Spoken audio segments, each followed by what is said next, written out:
Again, another language project. Didn't we already speak Filipino? Isn't that enough? But the team includes Katipuong Wika, Raven. It's not just about Tagalog. It's also about the other Wikas, like Ligayon, Kapampangan, and Cebuano. Ako nga, Ilocana. Alam mo, nakakahiya minsan. Pero nung may nalaman ako may kakilala rin akong Ilocana, ang gaan rin naman eh. Di ako nga Cebuano, Bisaya. Pero pag sinubukan kong gamitin, napapatingin sila parang Indian ako.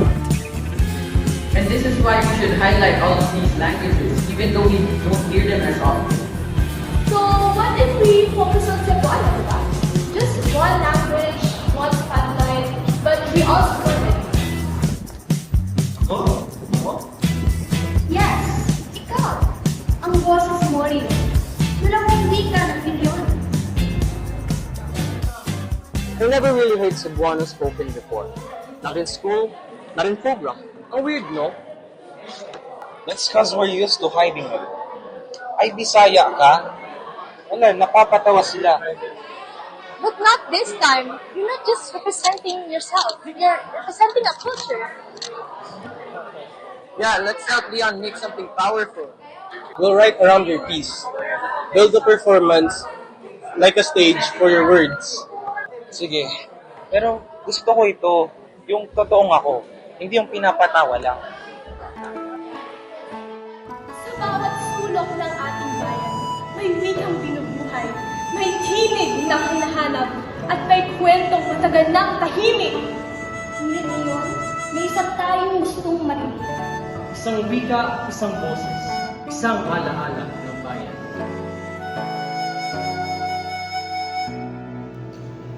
Unsaon na ako pag-ingon nga importante ko. Kung ang akong sinultian, gikalimtan. Sa among balay, Bisaya ako, pero sa eskwelahan, dili ko magpatingog.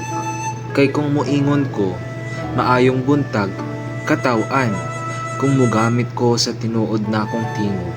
Hunahuna nila probinsyano ko, pero karon musulti ko. Dili ko ikaulaw ang aking pinulungan. Dili kini segundo sa uban, dili kini likod sa uban. Kini ang dila ni Lolo, ang pangadje ni Lola, ang dula sa akong pagkabata. Kini ang akong tinuod nga pulso, ug samtang buhi pa ako. Buhi pa gihapon ang akong Cebuano. Ayaw kalimti ang sinugdanan, kaysa sinugdanan, makit-an nimo kung kinsa ka.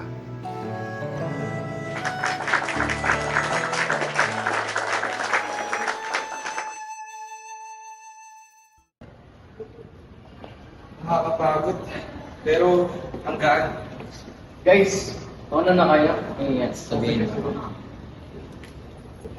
Hindi ko man maintindihan lahat ng sinasabi ko. Pero ramdam ko. Ramdam ko ang iyong ibig sabihin.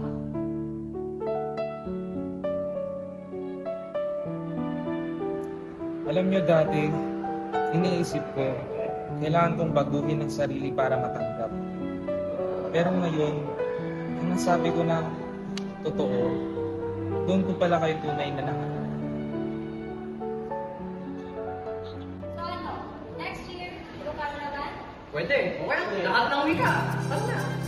Tara na! O future cultural ambassador! Talaga lang ha. Sige, tara. Kuya, tatapos na si Bano. Ha?